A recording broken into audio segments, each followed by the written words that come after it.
하나님의 은혜가 이 시간 우리들 모두에게 임하기를 주님의 이름으로 축원합니다. 오늘 말씀의 제목 한번 따라 하십시다. 세상 풍조에 믿음을 섞지 마세요. 아멘. 믿음 되길 바랍니다. 오늘 설교는 물론 매주마다 설교가 그렇습니다만은 여러분들 이 세상을 떠날 때까지 꼭 잊지 않고 기억하는 그런 말씀이 되기를 바랍니다. 왜냐하면 성도로서 이 세상을 살아가는데 어떤 기준을 가지고 살아야 되는지를 나타내는 말씀이기 때문에 더욱 그렇습니다. 오늘 예배가 마치면 여러분들 이제 집으로 돌아갈 것이고, 그리고 내일부터 여러분들 세상으로 나아갈 것입니다. 어떤 분은 그것이 그 세상이 직장일 수도 있고, 또 어떤 이에게는 그 세상이 학교나 학원이 될 수도 있겠죠. 그리고 또 우리 나이 드신 할머니 권사님들은 그 세상이 마을 경로당이 될지도 모르겠어요. 아무튼 그렇게 가게 됩니다. 그럴 때 그 세상에서 하나님의 백성으로 어떤 기준을 가지고 사느냐는 굉장히 중요한 것입니다. 저희 손위의 처남이 일반 대학을 졸업하고 대학 졸업할 때쯤에 하나님의 소명을 받고, 그래서 이제 목사가 되어야 되겠다. 그래서 신학대학원을 이렇게 갔습니다. 그런 바람에 이제 군대를 못 갔다 와서 나이가 든 상태에서 군대를 갔는데 해병대를 지원해 갔습니다. 당시에 그 뭐 해병대뿐만이 아니라 87년도 뭐 이런 때니까, 6년도 이럴 때니까, 그때 당시 군대 생활 하신 분들은 감이 잡히지만 굉장히 군기가 육해공군이 다 세던 때예요. 힘든 때에, 그때 좀 젊은 나이 갔으면 좀 덜 서글플 텐데 나이 들어서 이렇게 할 수 없이 갔습니다. 어느 정도로 군기가 셌냐면 제 기억으로는 그 면회를 한번 갔었거든요. 저희 이제 처가 식구들하고 저랑 갔는데, 이제 신병이라고 면회소에 혼자 못 오게 하더라고요. 고참이 데리고 와요. 문을 딱 열으니까 뭐 넓지도 않은데 이렇게 부모들이 앉아, 그러면 우리 생각에 이렇게 인사라도 할 텐데 부모를 쳐다보질 않는 거예요. 그 고참만 딱 져서, 고참이 옆에 서가지고 소개하는데, 그래서 이제 고참이 인수인계를 시켜주고 들어가니까 그제서 이제 어머니 괜찮으셨어요? 뭐 이런 얘기를 하죠. 그 정도로 군기가 셌었습니다. 근데 이제 신학대학을 가서 이제 그 신학생으로 이제 군대를 가니까 내무반에서 뭐 이렇게 생활하다 보면 이렇게 저렇게 알게 되잖아요. 또 뭐 밥 먹을 때 기도도 하게 되고 뭐 이러잖아요. 그런데 꼭 어느 공동체나 예수 믿는 사람이 한 명이 이렇게 들어오거나 그러면 그걸 먹잇감으로 생각하는 인간들이 있어요. 그래서 막 장난을 걸고, 나쁘게는 막 좀 태클도 걸고 막 그런 거예요. 거기도 그랬었나 봐요. 그렇다고 자기가 신학생이 아니라고 할 이유도 없고, 또 그럴 수도 없잖아요. 그러니까 이제 뭐 이렇든 저렇든 뭐 장난을 걸면 장난을 거는 대로, 태클을 걸면 태클을 걸리는 대로 이제 그렇게 예수 믿는 사람으로 사는 겁니다. 근데 어느 날 저녁에 이제 내무반에 이제 한 20-30명 이렇게 자잖아요. 최고 고참이, 야 예수쟁이, 우리 손위의 처남을 부르는 거예요. 야 예수쟁이, 야 취침기도 좀 한번 해봐. 그런 거예요. 이제 마지막 저녁에 자기 전에 기도하라고. 그렇다고 뭐 거기서 안 합니다, 뭐 제가 왜 합니까, 이럴 수도 없잖아요. 하도 군기가 세니까. 그러니까 알겠다 그러고 일어나서 이제 기도를 했는데 정말 진지하게 했대요. 자기 말로는. 근데 내용은 뭐 제가 못 들었는데 아마 상상하기는 이런 걸 거예요. 여기 부대원들 오늘 하루 무탈하게 잘해서 너무 감사하다, 뭐 그런 내용도 있었을 거고, 또 뭐 부대가 잘 되기를 위한 그런 기도도 있었을 거고, 또 고향에 있는 어머니 아버지 건강하게 해달라, 뭐 그런 기도도 하지 않았겠습니까? 이제 그런 기도가 다 이제 했는데, 그 맨 처음에 예수쟁이 기도해봐 그 했던 사람이 기도 중에 은혜를 받았나 봐요. 근데 이제 그 형님이 기도가 끝나면서도 걱정이, 기도 끝나면 또 그 기도 가지고 꼬투리 잡아가지고 뭐 얘기할까봐 이게 걱정하고 예수님의 이름으로 기도합니다. 아멘 그랬는데, 그 사람이 은혜를 받고는 딱 한다는 말이, 야 자자 그러지. 그래가지고 갑자기 분위기가 숙연해져가지고 이제 잠자리 들어서 이제 그 이후로 이제 어렵지만 신앙생활을 잘 하면서 군대 생활했다, 그런 얘기를 들은 적이 있습니다. 힘들더라도 세상 풍조에 여러분들의 믿음을 섞지 않기를 주님의 이름으로 축원합니다. 오늘 본문에 있는 말씀은 말라기의 말씀이죠. 말라기는 뭐 여러 가지 중요한 의미가 있습니다만은 크게 한 두 가지로 본다고 한다면 구약 성경의 맨 끝자락에 위치하고 있다라고 하는 것이 중요한 적의 하나고, 또 한 가지는 왜 끝자락에 말라기가 기록되어 수밖에 없었을까? 그 이후에는 그러면 선지자랑 또 하나님의 말씀이 멈춘 거냐? 네, 멈췄습니다. 선지자도 더 이상 나타나지 않았습니다. 그 기간이 자그만치 400년이었습니다. 그걸 신학적으로는 신구약 중간기라 그러고, 영적인 상황으로 표현하기는 신구약 암흑기다, 신구약 암흑기다 이렇게 표현하기도 합니다. 근데 왜 하나님이 400년 동안 그렇게 하시던 말씀을, 또 그렇게 세우던 선지자를 멈추고 말씀을 멈췄을까? 더 이상 할 말이 없어서 그랬을까? 그건 아니었겠죠. 그런데 이 연구하면서 출현되는 감이 잡히는 건 뭐냐면 이런 겁니다. 이스라엘 백성들이 엄청나게 타락의 끝자락까지 간 거예요. 그걸 보면서 하나님이 엄청나게 화를 내시는 거예요. 이 상황이 말라기에 전반적으로 깔려져 있습니다. 그 바탕을 깔고 오늘 본문도 기록되어져 있습니다. 하나님께서 이스라엘 백성들에게 이렇게 얘기합니다. 야, 너희들이 세상에 나한테 그렇게 말할 수 있냐? 그렇게 완악한 말로 나한테 말할 수 있어? 그러면 제대로 된 백성이나 제대로 된 자식 같으면 이제 좀 아버지랑 아들하고 얘기한다고 생각해 보세요. 내가 아들한테 야, 너 나한테 그렇게 말할 수 있어? 네가? 그러면 제대로 된 아들 같으면 아버지 뭐 기분 나쁘신 일 있어요? 제가 뭐 잘못 말씀드린 거 있어요? 얘기해 보세요. 제가 잘못됐으면 제가 수정할게요.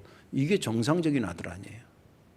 근데 이스라엘 백성들이 그런 식으로 하나님이 얘기했더니 이게 죄송합니다가 아니라, 아니 우리가 뭘 잘못했다고 완악한 말로 했다고 우리한테 지켜 세우는 겁니까? 이런 식으로 얘기를 하는 거예요. 막가자는 거죠. 그러니까 하나님께서 야, 니네들이 지금 한 말을 내가 몇 가지 얘기할 텐데 그 말 한 것이 완악한 말 아니냐? 너희들이 그러더라. 하나님 믿어도 다 소용없다고. 하나님 말씀 지켜야 무슨 의미가 있냐고. 또 그 말씀 들렸다고 눈물을 흘리면서 여기 슬프게 지냈다는 것은 슬프게 눈물을 흘리면서 회개해야 무슨 소용이 있냐고. 너희들이 그런 말을 하더라. 그러더니 또 이렇게 얘기를 하더만, 요새 세상을 보니까 세상 사람들이 다 교만은 이건 하나님 밀쳐내고 자기가 중심이 돼서 자기 생각대로 막 사는 게 오히려 잘 사는 인생이고, 대충 악도 좀 행하면서 이렇게 대충 살아야 돈벌이도 맞아 번성케도 되고, 야 봐봐라, 야 하나님 그렇게 할 때 하나님 야단치나 안 하나, 그런 시험에 또 그러면서 좌측으로 와서 막 지 맘대로 살았던 사람들 지금 잘만 살고 있잖아. 그 얘기를 니네들이 네 입으로 어떻게 나한테 얘기할 수 있니? 이게 완악한 말이 아니면 무슨 말이니? 이런 상황에 그래도 다행스럽게 그 사람들이 막 이렇게 세상 풍조에 믿음을 섞어가지고 엉뚱한 말하고 하나님 화나고 이랬을 때에 그 엉뚱한 말하는 사람들의 얘기를 딱 듣고 여기서 하나님을 경외하는 사람들이 몇몇에서 말하기를, 에이 저건 아니지. 아니 자기 생각은 좀 맞지 않다고 세상에 하나님은 없다 그러고 하나님 믿어 소용없다고 말씀지켜 무슨 의미가 있냐고 그렇게 말하는 인간인데 어떻게 저럴 수가 있어? 저거 말이 안 되지. 그런 말을 했다는 거예요. 그때 성경은 그 말하는 것을 하나님이 정확히 분명히 들으시고, 그리고 그들을 당신의 앞에 있는 기념책에 그들을 기록하셨다. 그러면서 그들에게 기쁨과 축복을 쏟아붓는데 뭐라 하냐면, 내가 너희들을 반드시 나의 특별한 소유로 삼을 것이다. 그리고 마치 아버지가 아들을 아끼는 것 같이 내가 너희들을 아끼리라. 이제 마지막 때가 되고 그때가 언젠가 이제 오지만, 그때가 되면 세상 풍조의 믿음을 섞어 사는 자가 어떤 자들인지 그 결말을 보여줄 거고, 세상 풍조의 믿음을 섞지 않은 자, 끝까지 견딘 자가 어떻게 결말을 맞게 될지를 너희들이 보게 될 것이다. 이게 본문의 전반적인 말씀입니다. 사실은 말씀을 준비하면서 마음이 많이 무거웠습니다. 왜냐하면 교인들이 이걸 들으면서 많은 고민에 빠지겠다는 생각이 들었고 저 자신도 적지 않은 무거운 주제였기 때문입니다. 그래도 하나님께서 주신 것, 은혜 받은 것을 나누는 게 제 설교 패턴이기 때문에 지난 주간에 무겁지만 은혜가 돼서 오늘 이 말씀을 여러분과 함께 나누는 것입니다. 지난 주간에 이 본문을 읽으면서 제가 특별히 16절이 은혜가 됐는데, 그때 여호와를 경외하는 자들이 피차에 말하며 여호와께서 그것을 분명히 들으시고 여호와를 경외하는 자와 그 이름을 존중히 여기는 자를 위하여 여호와 앞에 있는 기념책에 기록하셨느니라. 그때 16절에 특별히 저를 딱 때린 것은 그때 많은 사람들이 세상 풍조에 그동안 가지고 있던 믿음을 막 섞어서 그 믿음을 잃어버리는 그때에 거기에 따라가지 않고 아니지, 저건 아니지 라고 했던, 또 그를 유심히 바라보고 있는 하나님, 분명히 그들의 소리를 들으시는 하나님, 이런 것들이 아우러지면서 참 은혜가 되고 이쪽 방향으로 힘들더라도 살아가야 되지 않겠나는 생각을 다시 한번 하게 됐습니다. 오늘 말씀에 저와 여러분들이 은혜 받으시고 세상 풍조를 이기시고 하나님을 향한 우리의 믿음이 더욱 견고해지시기를 주님의 이름으로 축원합니다. 어떻게 해야 세상 풍조에 우리의 믿음을 섞지 않고 살 수 있을까? 그 첫째는 세상 풍조의 본질을 정확히 알면 믿음을 섞지 않습니다. 다시 말씀드릴게요. 어떻게 해야 우리의 믿음을 세상 풍조에 섞지 않을까? 세상 풍조의 본질을 정확히 알면 알수록 거기에 내 믿음을 섞지 않게 된다는 것입니다. 14, 15절을 읽어드릴게요. 이는 너희가 말하기를 하나님을 섬기는 것이 헛되니 만군의 하나님 앞에서 그 명령을 지키며 슬프게 행하는 것이 무엇이 유익하리요? 지금 우리는 교만한 자가 복되다 하며 악을 행하는 자가 번성하며 하나님을 시험하는 자가 화를 면한다 하노라 하미라. 여기 14, 15절 짧은 두 절 안에 잘못된, 영적으로 잘못된 세상 풍조 6가지를 소개하고 있습니다. 하나님 믿어야 소용없다, 그 명령 지켜야 소용없다, 그리고 슬프게 죄를 회개해봐야 소용없다, 하나님 없이 내가 중심으로 사는 그 교만한 자가 오히려 더 잘 사는 거다, 악을 행하는 것이 더 번성하게 된다, 하나님을 시험하고도 멀쩡하게 살아있다, 이런 거예요. 중요한 것은 이 세상 풍조를 지금 여러분들에게 소개했는데 여기에 본질이 뭐라고 생각합니까? 이 6가지의 본질이 뭡니까? 그것은 하나님 밀어내고 내 중심으로 살겠다는 것입니다. 이게 본질입니다. 그런데 이게 요즘 만들어낸 신조어가 아니라는 거예요. 요즘 만들어진 새로운 흐름이 아니라는 거예요. 성경은 이미 창세 이후에, 하나님이 창조하신 이후에 바로 나오는 사건부터 이것이 시작됐다고 말해주고 있습니다. 그 몇 가지 사건들을 여러분들에게 소개하려고 합니다. 첫째는 선악과 사건이었습니다. 여기에 보면 선악과를 가운데 두고 하나님의 입장이 있고 하나님 뜻이 있다는 거죠. 하나님의 입장이 있고 그리고 아담과 하와의 입장이 있었습니다. 하나님은 선악과를 먹으면 안 된다라고 하나님 말씀을 중심에 두고 살으라고 말씀하셨는데 아담과 하와가 그걸 밀쳐냅니다. 그리고 창세기 3장 6절은 그걸 이렇게 기록하고 있습니다. 여자가, 주어가 여자가, 사람이 그런 짓이죠. 여자가 그 나무를, 선악과 나무를 본즉 먹음직도 하고 보암직도 하고 지혜롭게 할 만큼 탐스러운 한 나무인지라 여자가 그 열매를 따먹고 자기와 함께 있는 남편에게 주매 그도 먹은지라. 이 구도를 보면 하나님 말씀이 있었다는 것은 하나님의 중심이었다가 그 하나님의 중심을 밀어내고 자기의 생각을 가운데 놓고 그 결과가 죄를 짓는 것으로 나타났다는 거예요. 그래도 남자는 조금 양심이 있어요. 여기 여자라고 그랬잖아. 여자가 이렇게 먹음직스럽고 보암직해서 홀딱 먹었는데 양심이 없긴 없어. 싹 먹어가지고 쑥 넘어갔어요. 그래서 목이 매끄러운 거예요. 근데 여러분들 음식 먹을 때 좀 찜찜하면 어떻게 체하잖아요. 걸렸다는 거지. 그래서 남자도 남편 아담도 이렇게 부인이 줬는데 하나님 먹지 말라는데 또 부인 말을 어길 수도 없고 아우 바가지 긁히는데 이래가지고 막 하다가 찜찜한 상태에서 먹다가 딱 걸려서 목이 탁 튀어나온 거예요.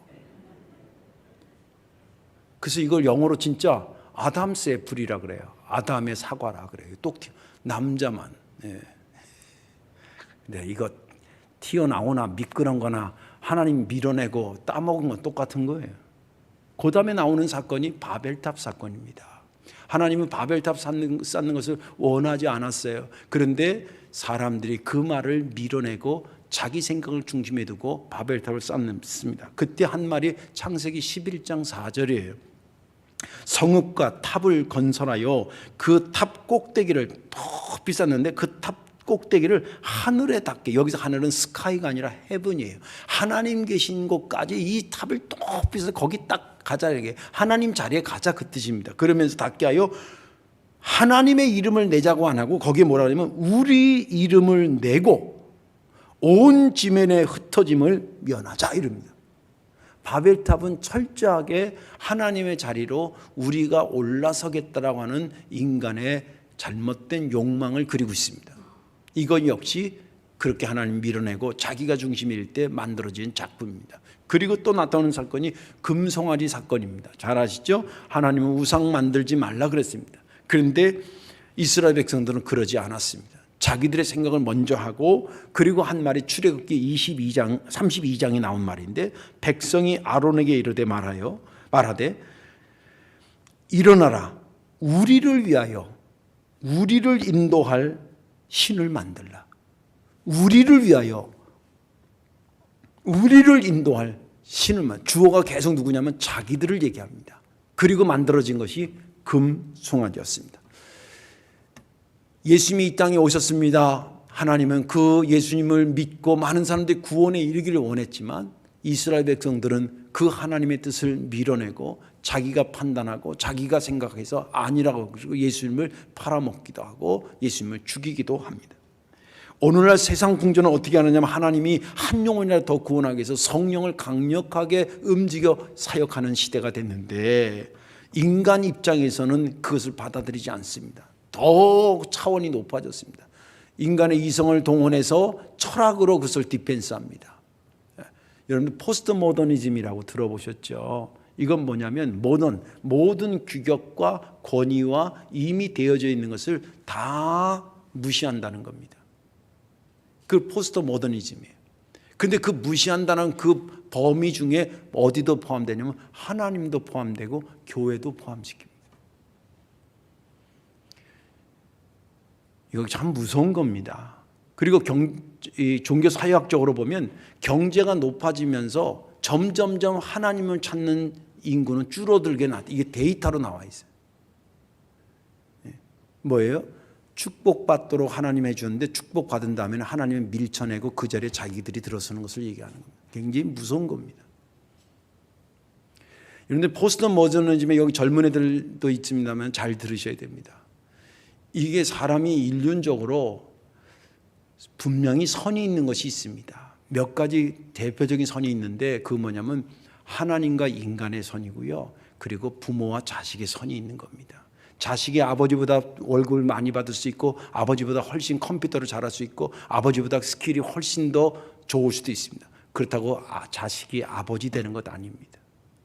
그런데 모든 권위를 무시하다 보니까 아버지 위에 자식이 올라가 있고 하나님 위에 인간이 올라가 있습니다. 자, 앞으로 그러면 미래의 세상 풍조는 어떻게 갈까요? 하나님이 정말 이 말라기 때 기가 막혀서 말씀을 안 하는 것처럼 제2의 말라기 시대가 올지도 모릅니다. 말씀을 멈추시고 그리고 예수님이 말라기 다음에 400년 만에 초림한 것처럼 주님이 제2의 말라기를 통해서 말씀을 멈추다가 마침내 제2의 예수 그리스도의 탄생인 재림을 하게 될 것입니다. 거기에 대해서 세상은 어떻게 가느냐? 점점 요한계시록 보면 하나님의 자리를 완전히 빼오르고 드디어 그 자리에 자기들이 우뚝 서는 것을 상상하고 그렇게 추진해 갈 것입니다. 이런 것들이 전반적인 흐름입니다. 세상 풍조의 흐름입니다. 그런데 여기서 중요한 놓쳐서는 안 되는 생각이 있는데, 그건 뭐냐면 이 세상 풍조가 지금 창세기 이후부터 쭉 내려오는 이 세상 풍조가 단순히 인간의 생각에서부터 시작된 거냐, 아니면 인간의 생각으로 하여금 그렇게 하도록 뭔가 조종하는 다른 세력이 있었냐는 거예요. 성경은 말하기를 이건 인간의 생각에서 나온 것이 아니라 인간의 생각을 조종하는 다른 생각이 들어오면서 되는데, 그 다른 생각이 뭐냐면 사탄이라는 거예요. 그럼 창세기에서도 아까 선악과 사건도 있지만 아담이 스스로 생각하거나 하와가 먼저 생각해서 따먹은 게 아닙니다. 안 먹어야 된다는 걸 알고 살았는데 사탄이 들어와서, 저는 교인들 중에서 많은 사람들이 그 사람 심성으로 그렇게 생각할 사람은 아니라는 건 알아요. 그분의 믿음에서 그렇게 생각할 수 있는 거라고 저는 생각하지 않아요. 딱 보면서 저건 누구한테 조종당했다는 느낌을 팍 들을 때가 한두 번이 아닙니다. 저 스스로도 느껴요. 저 스스로도 저는 이게 마귀가 들어오는 느낌이, 이건 제 개인적인 체험인데 일로 타고 이렇게 들어와요. 희한하게. 일로 뭔가 이렇게 뭐 이게 쑥 들어오는 뭐 이렇게 뭐 쭉 찔러면 이렇게 쑥 들어오는 것처럼 느낌이 그래요. 일로 싹 들어오면 여지없이 엉뚱한 생각 가져와요. 선악과를 아담이 가서 주체적으로 따먹은 것 같고, 금송아지를 자기들이 주도적으로 한 것 같아도 그것을 뒤에서 그렇게 생각하도록 조종하는 세력이 있다는 거예요. 그게 사탄입니다. 사탄은요, 늘 하나님의 뜻에 반기를 드는 존재예요. 그래서 한 영혼이라도 구원하기를 원하시는 하나님과는 정반대로 한 영혼이라도 하나님 백성이 안 되게 만드는 일을 조작하고 있어요. 그러다 보니까 거짓말이 필요하다 그러면 그럴싸하게 거짓말을 해서요. 성경은 말하기를 거짓의 아비가 사탄이라고 말합니다. 가끔 이단들이 이렇게 하는, 걔네들이 말로는 전도인데 그 수법을 보면요, 이거 뭐 신앙적인 차원에서는 뭐 거론할 것도 없고 그냥 윤리나 도덕, 인간적인 차원에서도 그렇게 그 방법을 쓰면 안 돼. 아주 못됐어요. 어떻게 그걸 쓰냐 이거예요. 어떻게 그런 방법을 쓰냐고. 어떻게 사기치면서, 여러분 우리가 전도하는데 사기치면서 짜고 고스톱 치듯이 짜가지고 거짓말 치고 사기쳐가지고 우리 교회 만듭니까? 아니잖아요. 제가 여기 10년 가까이 있고 우리 역대 목사님들이 여러분들 개혁석에 두세 분 계실 텐데 그분들이 어디 사기쳐서라도 교인들 데리고 오라고, 교인 만들라고 그렇게 가르치는 분들 있어요? 아무도 없어요. 오히려 그렇게 하면 아유 집사님 그렇게 하는 건 전도 아닙니다. 멀쩡하게 그 교회 잘 다니는 집사를 왜 데리고 와요? 그거 안 돼. 거기 잘 다니라 그래야지. 방황하는 사람들이나 이렇게 하지. 마귀는요 아주 성경 말하기를 양의 탈을 쓴 늑대예요.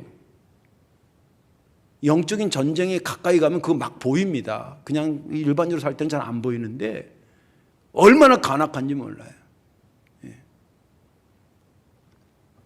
여러분들 오늘 본문의 14, 15절도 하나님 믿어야 다 소용없다. 하나님 안 믿어도 잘만 살더라. 이게 얼마나 그럴싸한 거짓말입니까?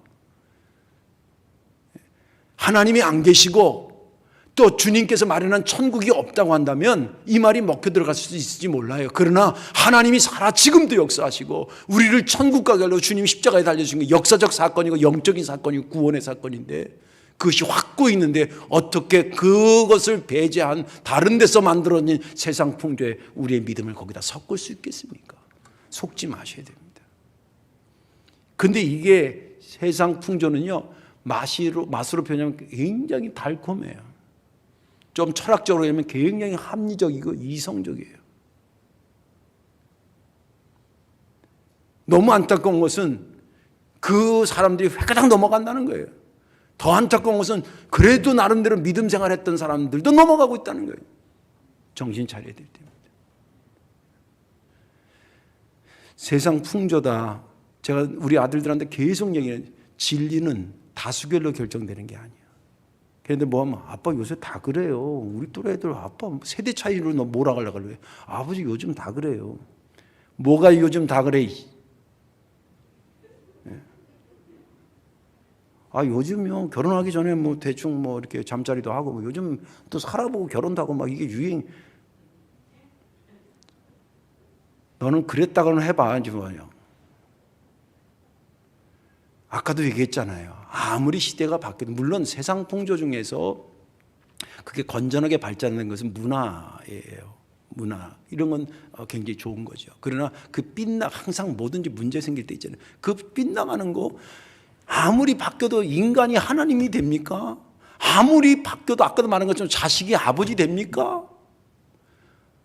아버지가 자식 사랑되는 거 지가 아버지 돼봐서 자식 키워보면 정말 그럴수록 우리가 넘어갈 수 없는 그 수준이 아버지 수준이라는 것을 철저하게 느껴요. 저도 얼마나 결혼하고 나서 아버지 때문에 회개했는지 몰라요. 결혼하기 전에는 아버지가 우습게 보이더라고요. 예. 결혼하고 애 키워보니까 우리 아버지 같은 사람이 없고 우리 어머니 같은 분이 안 없는 거예요. 예. 근데 그거를 그 순간에 싹 속여야 돼요. 하나님 믿어요. 소용이 없어요. 야, 주일마다 왜 거기 가서 찍고 볶고 돈 내가면서 아니 뭐 이러지 않아요. 그러면 또 그 말에 또 예수님이 조금 대충 믿는 사람이 또 은혜 받아 또. 그래 내가 생각해도 내가 좀 너무 과했나 봐. 내가 광신장관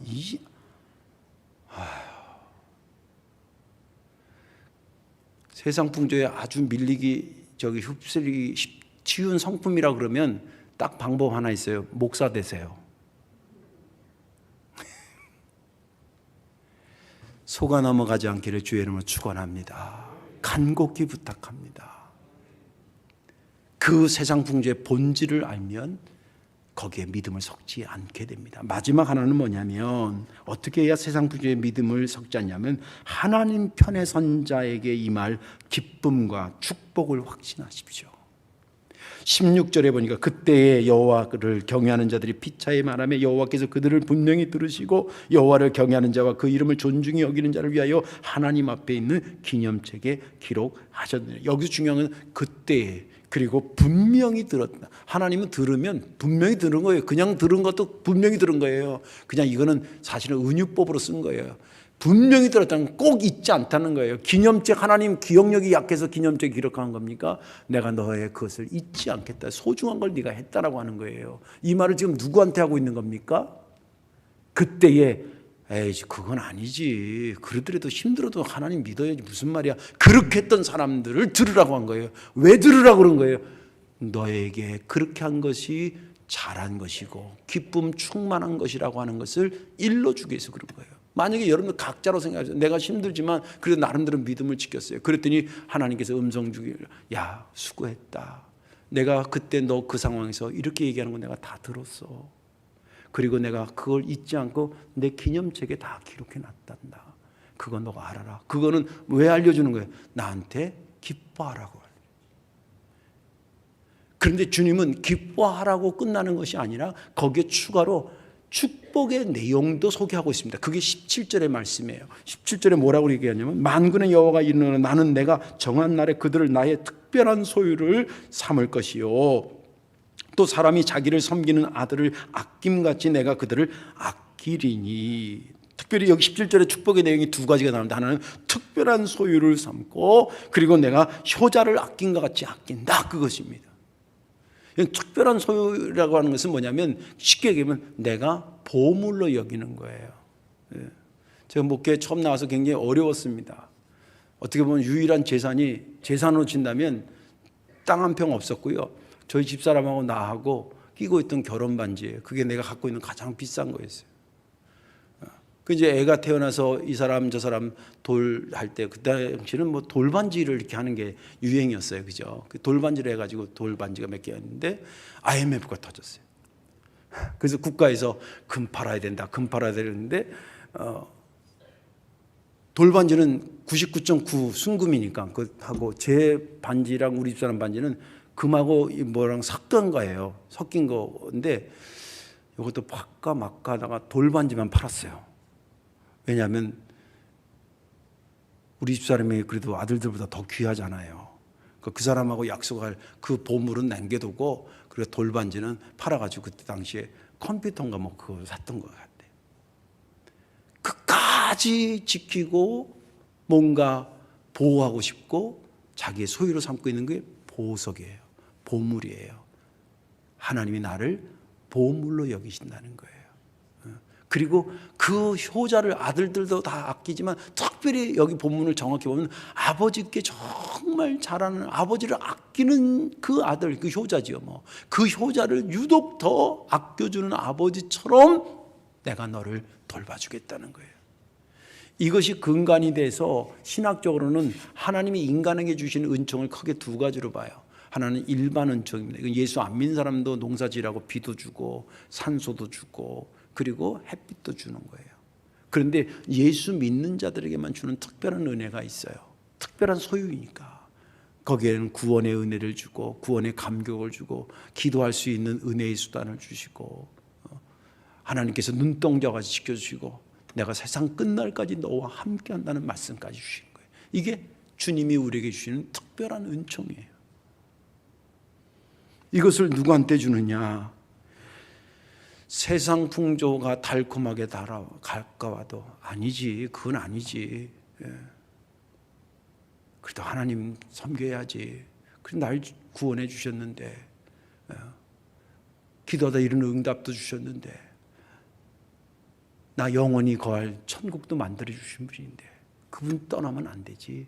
그리고 끝까지 지킨 자들에게 그 기쁨도 주고 그 축복도 허락하신다는 거예요. 그걸 사모하면 우리가 어떤 적금을 들 때나 이럴 때 드는 게 힘들지만 뭘 생각해요?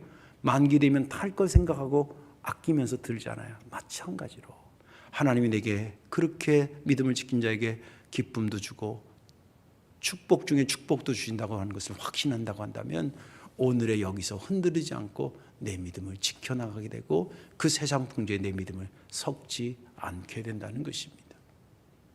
이제 말씀을 정리하겠습니다. 아까도 질문했지만 앞으로는 세상 풍조가 어떻게 흘러갈 것 같아요?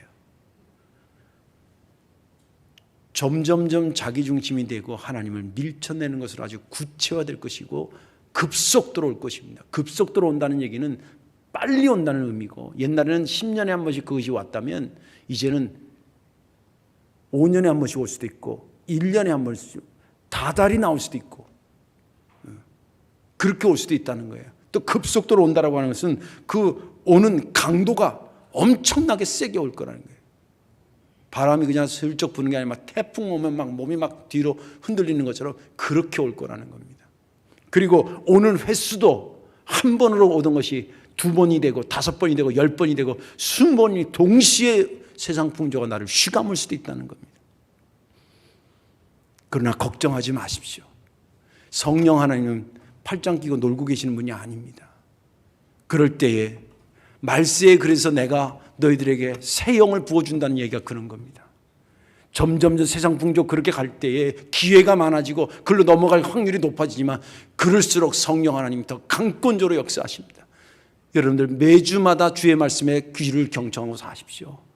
선포되는 말씀 가지고 일주일 동안 힘들어도 몸부림치십시오. 그렇게 한 주가 가고 한 달이 가고 1년이 가고 일생이 되면 반드시 여러분들을 위해서 특별한 소유로 삼으시는 하나님의 손길이 있을 것이고, 그리고 아들을 아끼는 것 같은 그 아낌의 손길이 저와 여러분들의 삶에 반드시 임하게 될 것입니다. 그 삶의 주인공들 다 되시기를 주님의 이름으로 축원합니다. 기도하겠습니다.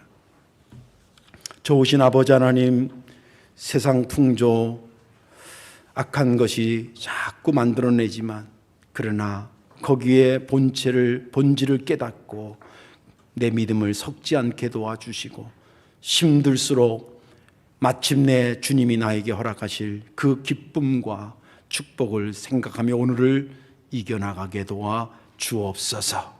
예수님의 이름으로 축복하며 기도하옵나이다. 아멘.